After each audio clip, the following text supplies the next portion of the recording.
ಅಲ್ಲ, ಈ ವಿಶೇಷ ಕಾರ್ಯಪಡೆ ಬಹಳ ದಿವಸದಿಂದ ಇದನ್ನು ಮಾಡಬೇಕು ಅಂತೇಳಿ ನಾವು ಅಂದ್ಕೊಂಡಿದ್ದೋ. ಇದರ ಅಗತ್ಯದ ಬಗ್ಗೆ ನಾನಾಗಲೇ ವಿವರಣೆ ಮಾಡಿದ್ದೇನೆ.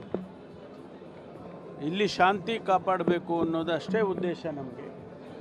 ಅದನ್ನು ಒಳ್ಳೆಯ ರೀತಿಯಲ್ಲಿ ಒಂದು ಸೌಹಾರ್ದಯುತವಾಗಿ ಮಾಡೋದಕ್ಕೆ ಪ್ರಯತ್ನ ಮಾಡಿದೋ. ಅನೇಕ ಸಂದರ್ಭದಲ್ಲಿ ಅದು ಆಗಲಿಲ್ಲ.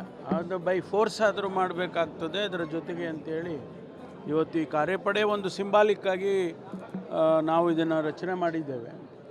ನನಗೆ ವಿಶ್ವಾಸ ಇದೆ ಇದರ ಹೆಚ್ಚಿಗೆ ಉಪಯೋಗ ಬರಬಾರ್ದು, ಇಲ್ಲಿ ಬರೋದಿಲ್ಲ ಅಂತೇಳಿ ಅನಿಸುತ್ತೆ. ಯಾಕೆಂದರೆ ಜನ ಅರ್ಥ ಮಾಡಿಕೊಂಡ್ರೆ ಇದರ ಅಗತ್ಯತೆ ಕಡಿಮೆ ಆಗ್ತದೆ.